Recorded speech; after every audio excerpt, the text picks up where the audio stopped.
আসসালামু আলাইকুম cute BTS armies, তোমরা সবাই কেমন আছো? আশা করছি তোমরা সবাই অনেক ভালো আছো। আলহামদুলিল্লাহ আমিও মহান আল্লাহ তাআলার রহমতে অনেক ভালো আছি। ভিডিও শুরু করার আগে আমি তোমাদেরকে একটা গুড নিউজ দিতে চাই। আচ্ছা আর্মিস, তোমরা কি চাও ফ্রিতে প্রতিদিন 400 টাকা করে ইনকাম করতে? যদি চাও তাহলে আমার পিন কমেন্টে দেওয়া লিঙ্কে ক্লিক করো। যাদের টেলিগ্রাম আছে তারা আমার পিন কমেন্টে দেওয়া লিঙ্কে ক্লিক করো, আর আমাকে রেফার করলে পেয়ে যাচ্ছ প্রথমে 50 টাকা।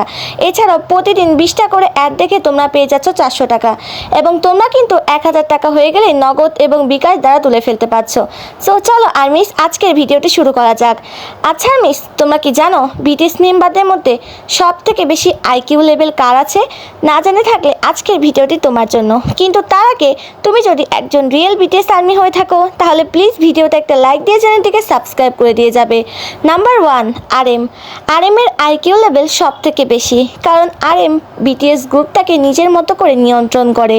নাম্বার 2 সুগার আইকিউ লেভেল অনেক বেশি, কারণ সুগা এই অবধি নিজের বাবা মার সাপোর্ট ছাড়া এগিয়ে এসেছে। নাম্বার 3 জেহব কিন্তু শুধুমাত্র তার মায়ের সাপোর্টে এই অবধি এগিয়ে এসেছে, তাহলে তার কতটা ধৈর্য দেখো। নাম্বার 4 জিমিনের কিন্তু অনেক বেশি বুদ্ধি।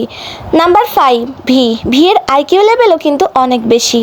নাম্বার 6 জংকুকের আইকিউ লেভেলও অনেক বেশি। নাম্বার 7 জিনের আইকিউ লেভেলও কিন্তু অনেক বেশি। সো বিটিএসের 7 জনের আইকিউ লেভেল কিন্তু অনেক বেশি, আর তাদের ধৈর্য অনেক বেশি, না হলে তারা কখনোই এই অবধি পৌঁছাতে পারতো না। সো আর্মিস, আজকের ভিডিওটি এ পর্যন্ত ছিল। ভিডিওটি ভালো লেগে থাকলে অবশ্যই লাইক কমেন্ট শেয়ার করে আমার চ্যানেলটিকে সাবস্ক্রাইব করে পাশে থাকা বেল আইকনটি ক্লিক করে দিবে। যখন আমি নতুন কোনো ভিডিও আপলোড করব সেই ভিডিওটি যেন সবার আগে তোমাদের কাছে পৌঁছে যায়।